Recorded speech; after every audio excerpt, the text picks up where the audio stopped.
최근 국제 정세 변화와 주요국의 수출 규제 강화로 공급망 불안은 이어지고 있습니다. 특히 지난 몇 년 동안 발생한 요소수 대란, 특히 차량용 요소수 대란은 공급망 관리의 중요성을 보여줬는데요. 정부가 이를 계기로 다양한 대응책을 마련을 해왔습니다. 공급망 안정화 전략과 향후 계획에 대해서 기획재정부 최지영 공급망 정책 담당관과 알아보겠습니다. 어서 오십시오. 안녕하십니까. 안녕하세요. 자, 과장님.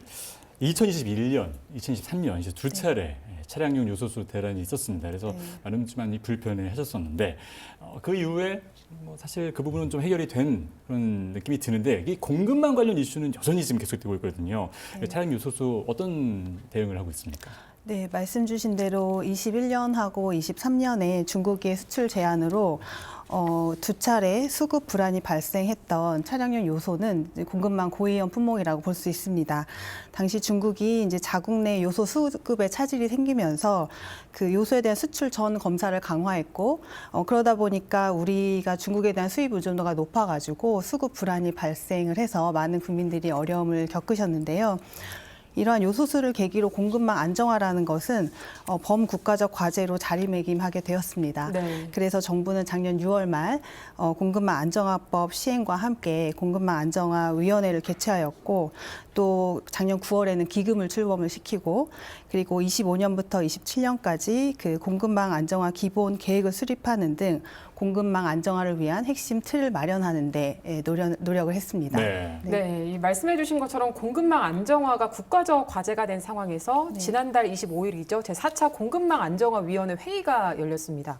여기서 공공비축 기간을 좀 늘리고 수입처를 다변하는 방안이 논의가 됐다고 하는데 어떤 내용인가요? 네, 맞습니다. 정부는 그 차량용 요소의 그 근본적 수급 안정화 방안 마련을 위해서 KDI, 그다음에 한국화학융합시험연구원 등 전문기관과 연구 용역을 했고요. 또 관계기관을 망라하는 TF를 통해서 국내 생산, 그리고 비축, 수입 다변화 등 여러 가지 대안 간 수입 안정화 효과나 비용이라든가 그다음에 정책 유연성 등을 종합적으로 검토를 했습니다.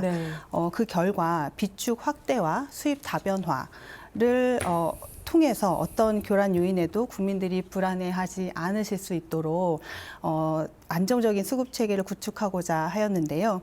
우선 현행 그 51분 수준의 공공 비축을 71분 수준으로 확대를 합니다. 현재 조달청이 그 민간에서 차량용 요소를 구매한 다음에 민간 기업 창고에 보관을 하는데요.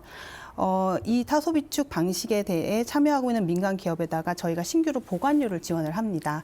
이를 통해서 그 비축 물량을 좀 더 확대하려고 하고 있고요. 그다음에 수입처를 기존에 이제 베트남, 중국, 일본에서부터 유럽이나 중동까지 다변화하고자 합니다. 네, 그러니까 이번 회의 여러 차례 회의를 거쳐서 생산하는 게 더 나을지 아니면 공급망을 다변하는 것이 좋을지를 논의했는데 결국은 공급망을 다변하는 쪽에 조금 더 무게중심을 두고 이제 결론을 내리셨습니다. 그렇다면 이제 기존의 공급망, 베트남, 중국, 일본에서 더 다른 나라로 공급망을 다변화하겠다라는 건데요. 어떤 나라들로 확대가 되나요? 네, 그 차량용 요소는 3개월이 지나면 그 굳는 그 성격이 있고 품질도 저하되기 때문에 이런 물질적 특성에다가 운송 기간하고 비용까지 고려를 하면 업체들은 중동에서의 공급량이 많음에도 불구하고 구매를 꺼려하게 됩니다. 그렇기 때문에 그 사실상 현재 수입국은 중국, 베트남, 일본 이렇게 3개국으로 제한되어 있는 상황인데요. 정부는 이번 대책을 통해서 그 현재는 중국 외 제3국에서 수입 시에 그 수입 단가 차액의 일부를 50%를 보조하고 있던 것을 그 최대 90%까지 보조율을 확대를 해서 중동이나 유럽에서부터도 수입될 수 있도록 수입 다변화를 지원하려고 합니다. 이 요소를 안정적으로 수입을 해서 공급도 안정적으로 하는 게 중요하다 보니까 관련 점검도 이루어지고 있는 걸로 알고 있는데 현재 요소수 가격과 판매량을 주간 단위로 모니터링을 하고 수입국 모니터링도 강화될 예정이라고 하는데 어떤 내용인가요? 네, 맞습니다. 현재 산업부와 환경부, 관계부처와 함께 그 요소의 가격과 판매량과 그리고 비축 물량을 주간으로 점검을 하고 있습니다. 이런 체계를 유지하고 있을 뿐만 아니라 그 베트남이나 주요 수입국에 대한 모니터링도 저희가 강화해 나가려고 하고 있고요. 그 아시겠지만 현재도 중국의 그 수출 제한 조치는 계속되고 있는 상황입니다. 그럼에도 불구하고 저희가 점검해 본 결과 수입국 다변화 등의 영향으로 수급 사항은 안정적이고 가격이나 판매량에도 특이 동향은 없습니다. 네. 앞으로도 정부는 요소의 그 수급 동향을 면밀히 모니터링하도록 하겠습니다. 예. 네. 자, 공급망에서 저희가 요소수 대란이 있었기 때문에 이제 요소수에 대해서 말씀을 좀 많이 들어봤는데 사실 또 공급망 하면 요소수뿐만 아니라 핵심 광물도 굉장히 또 문제가 되고 있습니다. 그동안 지금 핸드폰이라든가 이런 쪽에 있던 광물에 들어가는 것들을 다시 재처리해서 또 사용할 수 있도록 하겠다 이런 내용도 지금 포함이 되어 있는데요. 좀 소개를 해주시죠.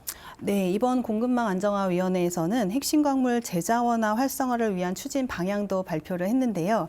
핵심 광물은 전기차나 2차 전지 그리고 청정에너지 등 미래 산업의 필수 요소로 이를 안정적으로 확보하는 것은 우리나라뿐만 아니라 주요국들의 경제 안보의 핵심 아젠다라고 할 수 있습니다.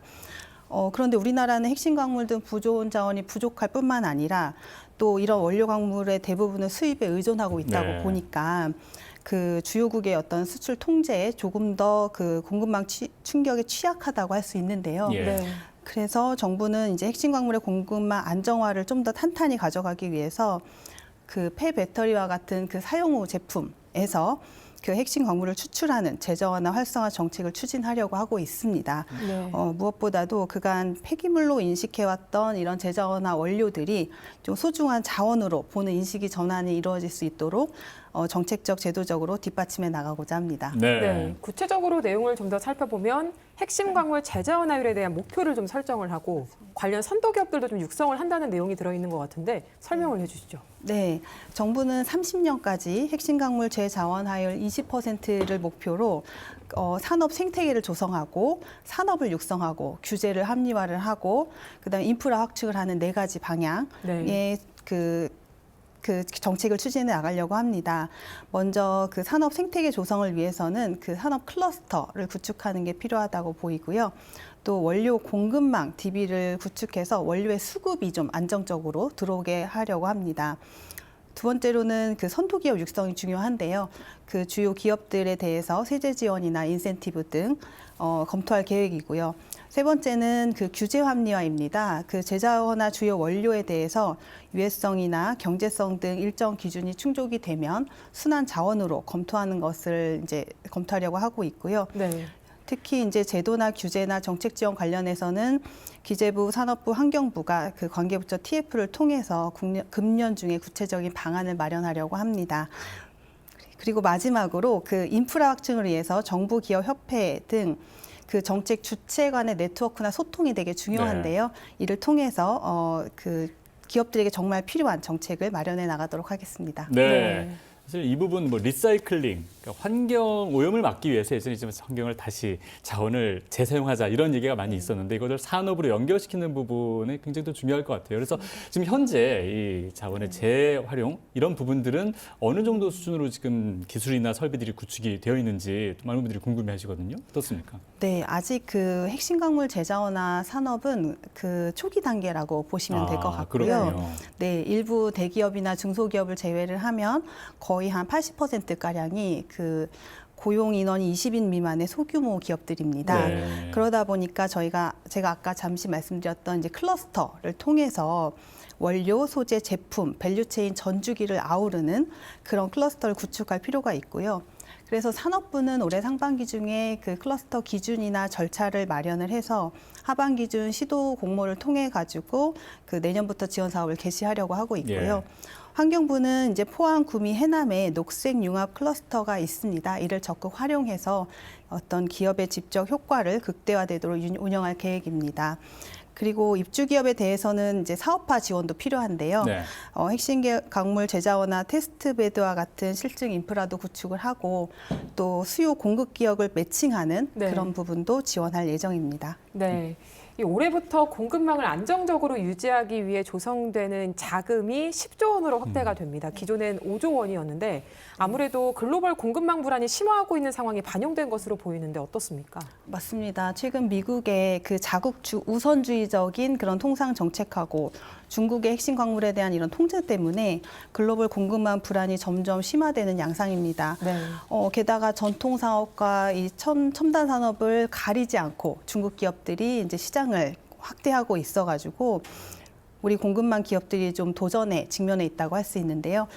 그러다 보니까 저희가 기금의 규모도 5조 원에서 10조 원으로 확대를 하고 그다음에 기금의 지원 대상도 기존에는 이제 선도 사업자 중심으로 지원을 해 나갔다면 지금도 그걸 유지를 하지만 또 관계부처나 공급망위원회나 기금운용심의회가 인정하는 그런 네. 사업들에게도 또 지원을 확대해 나가려고 하고 있습니다. 네, 네. 이렇게 기금이 조성될 경우에 이 기금이 산업 현장에서 활용이 되는데 그냥 뭐 다 가져가세요 뭐 이런 건 아니지 않습니까? 어떤 뭐 기준에 따라서 프로그램으로 마련이 되는데 그 조달 수준, 조달 원가 수준의 대출 프로그램으로 이제 운영이 된다는 얘기를 들었거든요. 네. 이건 어떻게 진행이 되는 건가요? 지금 이제 전기차 캐즘이라든가 네. 중국산 저가 공세 때문에 그 우리 공급망 핵심 기업들이 아무래도 가격 경쟁에서 상당히 고전하고 있습니다. 네. 그래서 기업들이 이제 국내 생산이나 구매를 좀 더 지원하기 위해서 저희가 조금 이제 파격적인 네. 그 저리 대출 프로그램을 도입을 했는데요. 그 경제 안보 측면에서 중요성이 높다라는 그런 핵심 소재와 부품이 국내에서 조달이 된다면 저희가 조달 원가 수준으로 기금을 지원하려고 하고요. 올해 목표 지원 규모는 이제 1조 원 정도가 됩니다. 네. 그리고 더불어 이제 한국수출입은행이 공급망 안정화 기금에 출연을 할 수 있도록 법 개정을 진행을 하고 있는데요. 네. 예. 이렇게 되면 그 주요 사업에 대한 그 초저리 대출이 보다 확대될 것으로 기대됩니다. 네.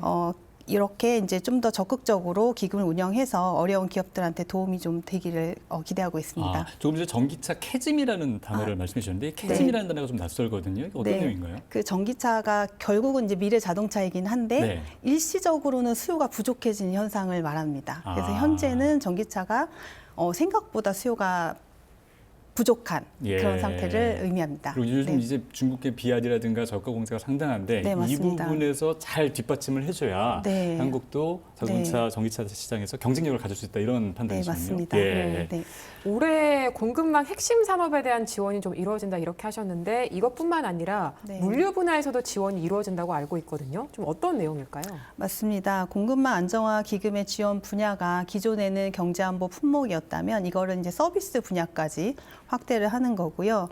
특히 경제안보 품목의 수급이나 유통망에 큰 영향을 주고 필수적인 그 해운물류 서비스 분야부터 우선 지원을 하려고 합니다.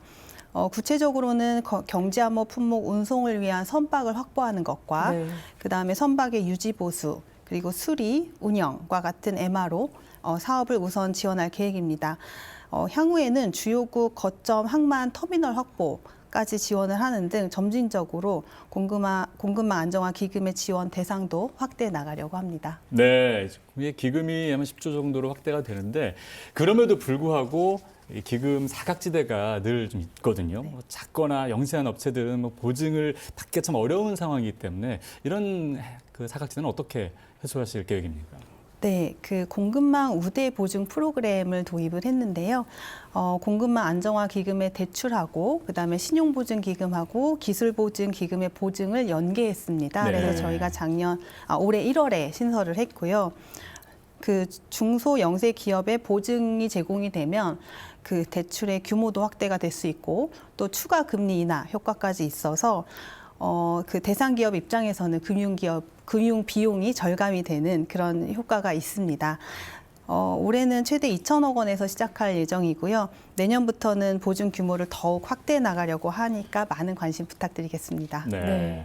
지금까지 공급망 안정화 정책들을 한번 살펴봤는데 이 공급망 안정화라는 게 국가의 경제나 산업이나 안보의 필수적인 요소다 보니까 앞으로도 남은 과제가 좀 있을 것 같습니다. 향후 계획 어떻게 되시나요? 네.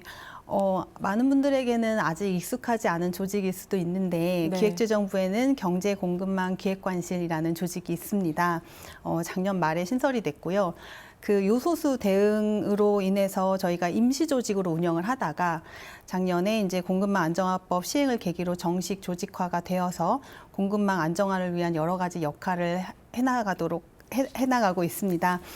그 미국 신정부 출범 이후에 그 주요국 간 전략 경쟁이 워낙 심해지다 보니까 글로벌 공급망 불확실성이 점차 고조되고 있는데요. 저희가 공급망 안정화 위원회를 중심으로 좀 리스크를 선제적으로 점검을 하고 또 대응해 나가도록 하겠습니다. 네. 감사합니다. 자, 지금까지 기획재정부 최지영 공급망 정책 담당관과 함께 공급망에 대한 자세한 이야기 나눴습니다. 오늘 고맙습니다. 네.